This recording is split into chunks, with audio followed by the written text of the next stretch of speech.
Hello everyone, welcome back. I'm quickly going to show you some differences among the continuous glucose monitor devices, as we have a Freestyle Libre Sensor 2, a Dexcom G7, there is Sibionics DS1, and there's Dexcom G7, which is a newer version of Dexcom devices. So let's have a quick look at them, how we apply them, and what are the key differences. I will start with the Freestyle Libre Sensor 2, which is also available as 2 Plus nowadays. This is Freestyle Libre Sensor 2. We also have 2 Plus available, and in some countries you may find Libre Sensor 3 as well. We are opening the box. As you see, there are basically the box contents standard for whichever sensor you are taking. You have got two containers in there. You see there's one which has the sensor inside that, and the other one is an applicator. So the sensor actually sits in this box. So let's have a look, how do we prime them. So what we normally do, we basically open this first section. As you see, just like a tiny yogurt pot, it has got a metal coating on that, and here you go, we have kind of removed that.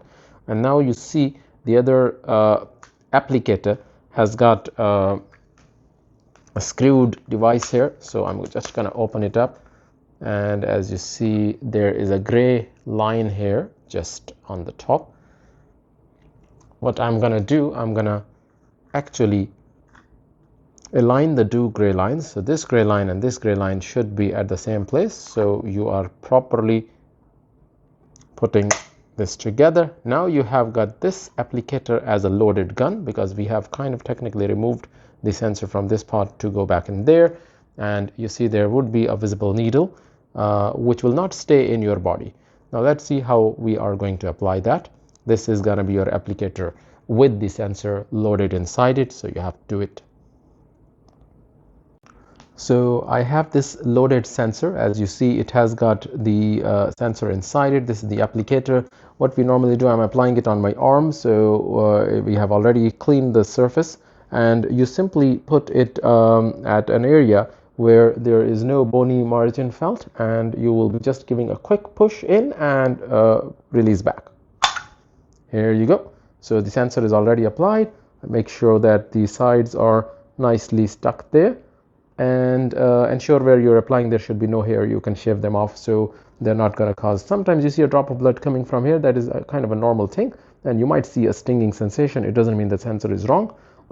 You simply have to just wipe it off with a tissue paper. And now we're going to prime it.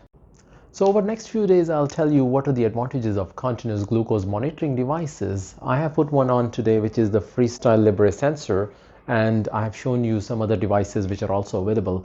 These are fantastic electronic tools that help you understand what happens in your body when you eat certain types of foods. You don't have to have diabetes to understand what's going on in your body. It's the understanding of the food that helps you maintain your weight and also ensure that you have healthy selection of food items. Sometimes we're blaming the wrong food items and also feeling guilty about others which may not have done any problems. So it's important to understand what happens in your body to blood glucose levels, whatever types of foods what you eat. It is also the sequence of food items. I have been looking at some of the patterns and trends of glucose levels in my own sensors and understand that whenever you follow a certain pattern of eating habits, you can actually get away by eating any type of foods that you love. And I personally call it FPC Diet, which is fiber, protein, and carbohydrate. This is a sequence which actually allows your body to process even high glycemic index carbohydrates in a format that doesn't spike your sugar levels. F stands for fiber, P stands for protein, and then comes carbs. So if you have a meal, you make sure that you're not cheating with yourself. You have a portion of fiber to start with. That includes any type of salads that you love. It can be cucumbers, carrots, lettuce, whatever you like. And then this would be followed by proteins. Protein can be a chicken breast, it can be a protein bread, it can be Greek yogurt, any types of proteins that you do like, love, and enjoy. And then come the carb at the end. If the carbs are kept at the end of your meal, you will not see a spike of glucose, and you can actually enjoy a variety of food items. And this type of FPC diet doesn't attach on your body like fat and doesn't make you put on weight. The majority of drugs that we are using for weight loss, they are included in the group GLP-1, which is glucagon-like peptide. You may have heard about Ozempic, Wegovy, or Mounjaro, and they help people lose weight because they are making your body understand not to consume the calories from the food, but actually consume the storehouse of fat. And this is exactly what happens when you follow an FPC diet plan, meaning having fibers first, followed by proteins and then carb. Your intestines release more GLP, which is similar to what you get in these drugs. And this way you can force your body to consume the energy from the fat stores without relying on the food items. We'll have a look at some of the sensor patterns, and also I will show you the differences on the apps of these new CGM devices. The first one I put on is Freestyle Libre sensor, and there is Dexcom G7 and Sibionics.